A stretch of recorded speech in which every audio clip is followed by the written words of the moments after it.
We turned to South America, then we turned to the African continent, and later we discovered East Asia.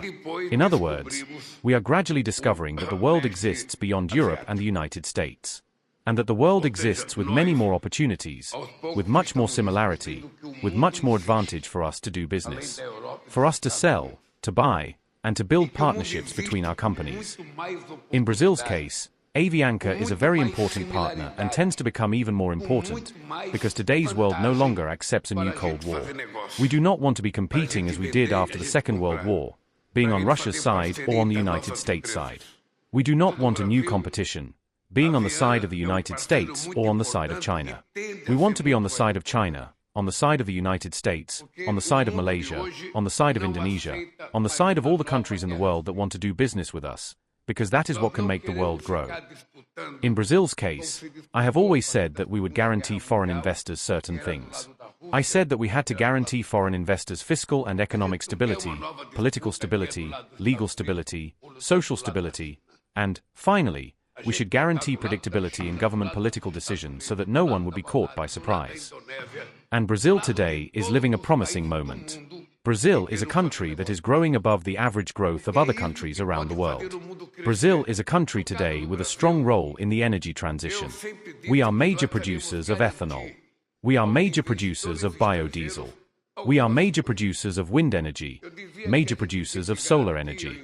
We want to become a major producer of green hydrogen, and we want, above all, to become a major producer of clean energy for aviation and for ships on planet Earth. And for that, we need to build partnerships. The second thing we need from you, above all, is in the area of semiconductor production. Brazil needs to take a qualitative leap. I have just spoken with 8 Brazilian students who are here in Malaysia studying, preparing so that Brazil can have Malaysian companies investing in Brazil in chip production. This is something we need, including avoiding the risk of the Brazilian industry stopping or reducing its production due to a lack of chips in any moment of national crisis. So we need to be important. I will repeat it here.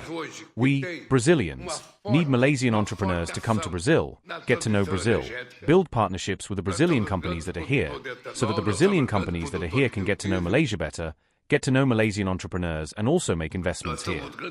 Brazil has a market for your products and we need to innovate in our exports, because we cannot continue exporting only commodities. We need to move forward with the knowledge that you can teach us in the field of agriculture, and we have much with which to reciprocate, with practically all our experience. It is a fair policy. It is the one where everyone is satisfied and, therefore, everyone has to sell and everyone has to buy, so that trade is balanced and no country has an exorbitant deficit with another country. That is why I want to invite Malaysian entrepreneurs to visit Brazil, to talk with our entrepreneurs, to talk with our ministers, to get to know Brazil, so that you can see the number of opportunities that Brazil can offer for new ones.